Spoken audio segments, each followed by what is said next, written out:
Ok, voici le tout nouveau Sony 1635 f2.8 G Master 2ème génération. Un objectif qui est quand même bien plus compact que son grand frère le GM1 sorti il y a pas mal de temps en 2016, qui quand même à l'époque avait pas mal cartonné. Et là vous allez voir que quand même on a eu des belles petites améliorations. Alors avant de commencer, je préfère préciser, mais Sony m'a bien du coup envoyé l'optique en avant-première pour que je la teste, mais ils n'ont pas du tout vu la vidéo avant qu'elle sorte. Il n'y a aucun échange, je teste simplement l'optique et ensuite je la renvoie. Je préfère le préciser, d'ailleurs je le ferai maintenant dans quasiment toutes mes vidéos, histoire d'avoir un peu plus de transparence. Donc déjà cette focale 16-35, moi je vous avoue que c'est quelque chose qui me plaît beaucoup parce que ça donne un peu un angle qu'on n'a pas trop l'habitude de voir, surtout quand on a 16 mm. C'est un angle qui est bien plus immersif et du coup on a un peu l'impression d'être dans la scène. Bon, c'est le principe de grand angle mais c'est assez cool. Et ce qui est bien avec ce type de zoom, que ça soit chez du Sony ou chez d'autres personnes d'ailleurs, c'est que quand on fait du 16-35, on a vraiment les deux spectres. On peut aller à 16 mm pour filmer de l'architecture, de l'immobilier, du voyage.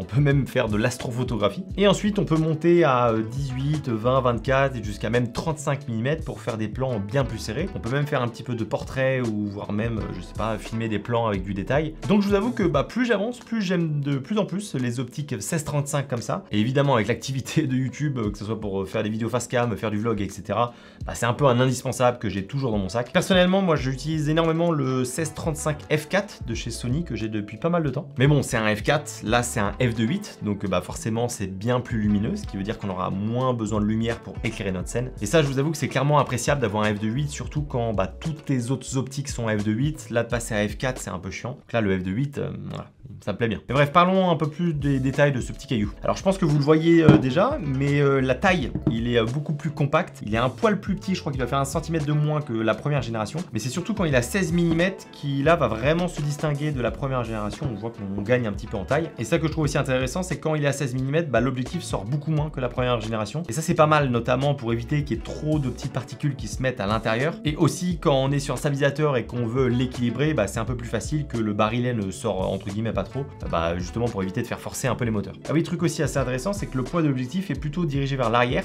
Et ça veut dire que le centre de gravité de l'objectif avec la caméra est un peu plus vers le milieu. Et donc ça, pareil, encore une fois, pour équilibrer sur un gimbal, c'est hyper appréciable. Il est aussi moins lourd, il fait 547 grammes, soit un peu plus de 100 grammes de moins quand même que son prédécesseur. Donc ça, c'est assez notable, surtout quand tu as un sac bien chargé de matos et que tu pars en rando ou je sais pas où. Donc plus petit et plus léger, forcément ça nous intéresse bien. Et cette deuxième version est évidemment un peu plus performante, sinon il n'y aurait pas d'intérêt et c'est ce qu'on va voir tout de suite. Alors déjà, si on parle quand même du gros changement, c'est le piqué. Il est bien meilleur sur cette version et en particulier dans les coins de l'image. Ça, c'est un peu le problème qu'on avait avec la première version. Là, c'est bien plus homogène dans toute l'image. Alors encore une fois, tout dépend du capteur que vous allez utiliser forcément. Mais quand même, c'est une belle évolution qui fait plaisir. Là, on a des plans qui ont un piqué assez poussé que je trouve très agréable à regarder. Et ça permet d'avoir une image qui est bien plus homogène par rapport aux autres optiques qu'on peut avoir, notamment de la gamme de chez Sony. Là, avec cette génération-là qui date quand même de 2016, on avait une belle différence. Donc là, content que le piqué ait enfin pris du galon, on va dire. J'ai trouvé aussi que la couleur a été quand même pas mal améliorée. En fait, je trouvais qu'il y avait un espèce de petit shift de couleur avec la première génération, qu'on a beaucoup moins avec celle-ci. Je trouve que les couleurs sont plus fidèles à la réalité.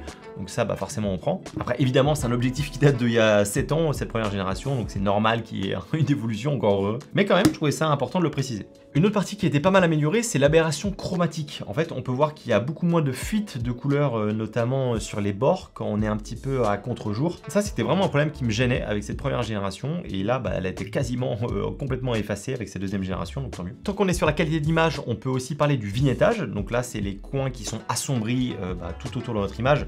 Ça, c'est quelque chose qu'on a assez fréquemment, surtout quand on est à 16 mm. Et c'est le même problème à travers toutes les marques. Mais mine de rien, on a quand même une belle évolution. Avant, on avait des bords qui étaient quand même bien assombris. Et là, sur cette deuxième génération, ça l'est toujours un peu. C'est normal, c'est un 16 mm, on peut pas faire des miracles. Mais il est quand même moins présent. En tout cas, j'ai trouvé qu'avec mes différents tests, ça se voyait moins. Donc là aussi, belle progression. Après, encore une fois, si jamais on a besoin de la corriger en post-production, on peut le faire.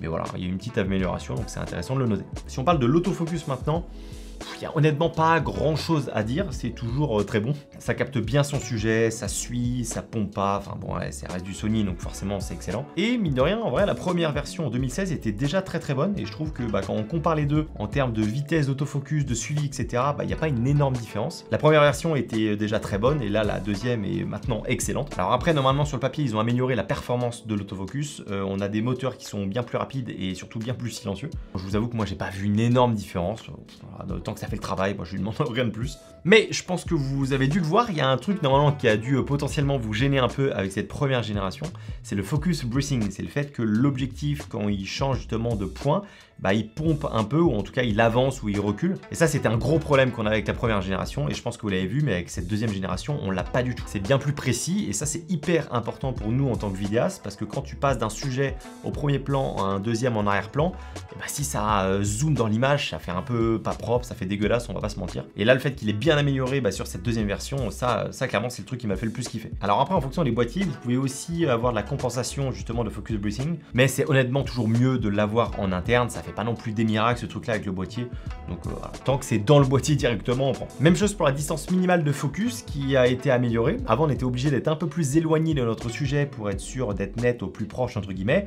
Là maintenant on peut se rapprocher, donc tant mieux, ça nous permet d'avoir un plan pas macro non plus, mais on peut au moins se rapprocher et faire des plans plutôt sympas. Alors aussi rapidement, au début j'ai parlé de l'optique, mais je voulais quand même revenir un peu plus sur le corps de cet objectif en lui-même. On a donc deux bagues classiques, une de zoom et une autre de focus. La qualité de l'objectif en lui-même est vraiment impeccable, ça reste du Sony, donc c'est nif, il n'y a rien qui dépasse, et les bagues sont hyper agréables à tourner. On a également une bague crantée qu'on a pour l'ouverture, qui va de f2.8 à f22. On a la même chose sur le 24-70 et sur le 70-200. C'est une bague qu'on peut venir cliquer ou décliquer pour que ça soit beaucoup plus fluide. Ça, je vais être honnête, c'est une feature que j'utilise absolument pas, simplement parce que je laisse toujours sur automatique, parce que je préfère en fait tout gérer via mon boîtier. Mais en tout cas, si on le laisse sur automatique, on a aussi un petit clic juste en dessous qui va nous permettre du coup de bloquer cette roue là, donc voilà, ça va être pratique aussi. On a également le bouton manuel focus, autofocus classique qui est sur le côté, et là ils nous ont mis deux boutons personnalisables. Sur le premier, il me semble qu'on avait qu'un seul, donc pareil, ça peut nous permettre de jouer un petit peu sur les personnalisations. Et sinon sur l'objectif, j'ai pas grand chose à dire de plus, c'est un 82 mm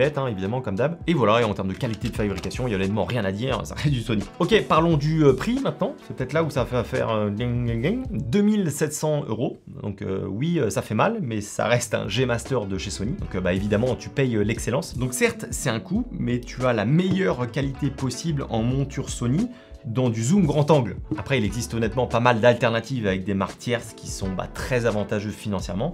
On a souvent un très bon rapport qualité-prix d'ailleurs, et on va pas se mentir que la différence de qualité est assez subtile, mais elle est quand même présente. Le piqué qu'on a dans toute l'image et l'homogénéité qu'on a de manière globale, et ça tu peux pas le retrouver non plus ailleurs. Donc oui, c'est costaud en termes de prix, ça c'est sûr, mais c'est le coût de l'excellence. Maintenant personnellement, est-ce que je vais l'acheter ou non, cet objectif? Je vais pas vous cacher que certes c'est un bon step-up par rapport à la première génération. Je vous avoue que moi avec mon F4 de chez Sony aussi, j'en suis largement satisfait.